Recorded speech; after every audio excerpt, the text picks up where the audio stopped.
Welcome to Question Time.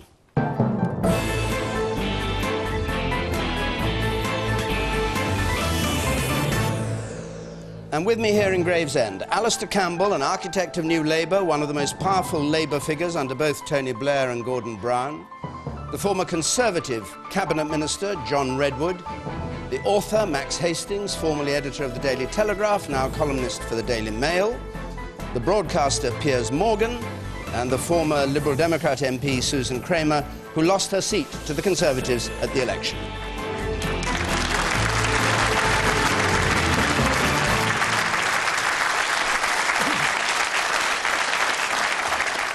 And just before we take the first question, this being the week of the Queen's speech with the government announcing its proposed legislation, we would have expected to have a government minister on the panel.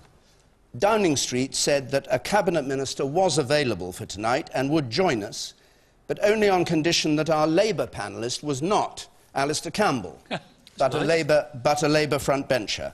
And of course it is for us at Question Time to decide who should be on our panels, not for Downing Street. So we refuse to replace Alastair Campbell, which means we have no member of the government here tonight, but I'm glad to say we have John Redwood here to represent the Conservative Party. I didn't know they liked me that much. Let's go to our first question from Cynthia Martell, please. How will the £6.2 billion spending cuts announced this week affect jobs and the economy? Alastair Campbell. Well, I think badly and severely. I have to say, by the way, can I just briefly respond to that? I think it is extraordinary the week of the Queen's speech there's nobody here from the government, regardless of who else is on the panel. This has been a week where, after an extraordinary election that's led to this coalition, a Conservative Lib Dem coalition has been put together. We've had the first package of cuts, which I'll come on to in a moment, and then the Queen's speech. And I think for them not to put somebody on this panel is absolutely extraordinary and makes a mockery of their claim to want to engage with people and talking about the new politics and so forth. On the cuts.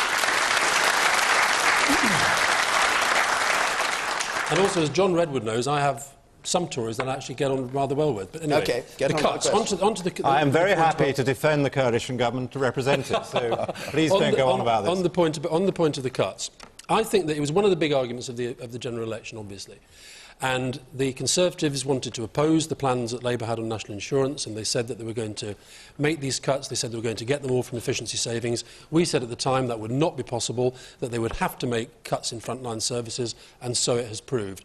And I think that what we saw this week was just the first stage. I do understand that they've got to bring down the deficit, and Alastair Darling has set out plans for bringing down the deficit too.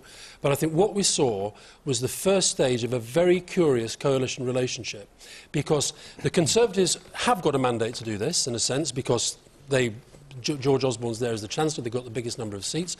They can only do it with the support of Liberal Democrats, every single one of whom stood effectively on the same ticket as us, who said that it would be wrong for the economy to do this now, that it would lead to more borrowing, more job losses if they did this now.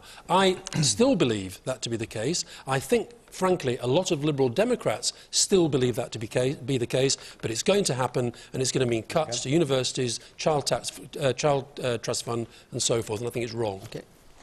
Susan Kramer, as a Liberal Democrat, do you accept what he's saying? Since I know what I said, I think the argument that we made in the campaign was actually the right one, which is that you have to have common sense and you have to use judgment about when you start to make cuts. And has common sense been shown? I think common sense has been shown. We've had two things. One, the economy is a little stronger than we thought it was going to be. And you look at the first quarter numbers and what's been happening in manufacturing. It's only a little, but it's better, and the trend is right. Secondly, we've had essentially a crisis in the Eurozone and a sort of finance community and banking community that is absolutely struggling and needs now to have faith and confidence that governments are going to act on deficits in a way that wasn't apparent, frankly, when we were in the election campaign. And in order to create that kind of momentum and confidence in the British government, I think they've been right. The deficit is lower. The deficit is today lower than it was expected. But it's been important with the cuts that are happening in Greece, that are happening in Spain, that are happening in between voting day process. and this week, you change your mind and you're happy that your party changed its mind. I stick with the notion that you had to use common sense, and I'm reasonable. Right. I find it reasonable that the argument is that common sense has tipped fairly strongly in the direction of doing cuts earlier. Piers Morgan, was it just common sense? Well, first of all, let me welcome Alastair tonight, because I'm normally the least popular person on the panel. So, personally, I'm thrilled to see him here tonight. Talking of common sense, I left this country the day after the election. And sadly came back. Unfortunately returned, yeah. But when I left, I was under the impression that the Liberal Democrats had been annihilated, had lost 5 seats, and that Nick Clegg, the Messiah, had drowned walking across the water.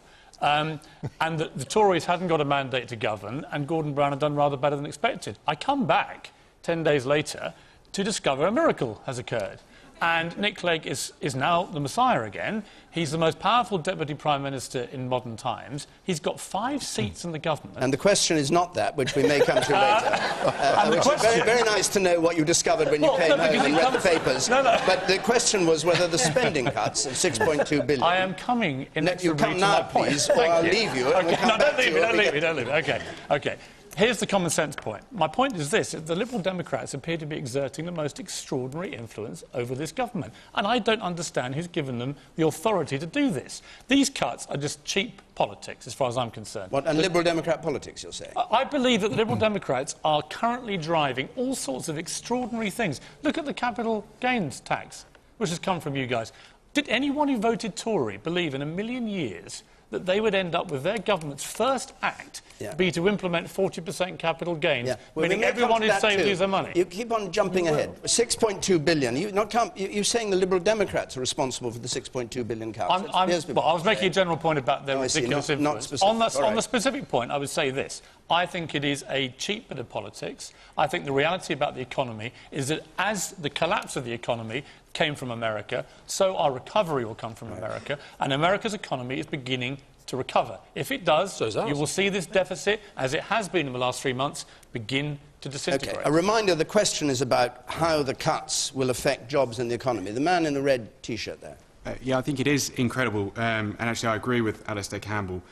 If this election was all about the economy, well, a majority of people in this country voted for the Lib Dems and the Labour Party, both of which campaigned on not cutting the deficit this year. It's a minority that actually voted Tory and voted for these cuts, and yet it's been thrust on the majority of us. So, John Redwood, how do you explain that and what it will do to the economy and jobs? Well, I think it's our only way forward to save jobs and then to grow the economy again. The Greek example shows you what happens if you allow deficits to stay out of control, and our deficit is actually bigger than the Greek one, relatively and absolutely. To give you an idea of the scale of this, the last government racked up debts to the point where every man, woman and child has £50,000 of debt and pension liability each through the state's profligacy.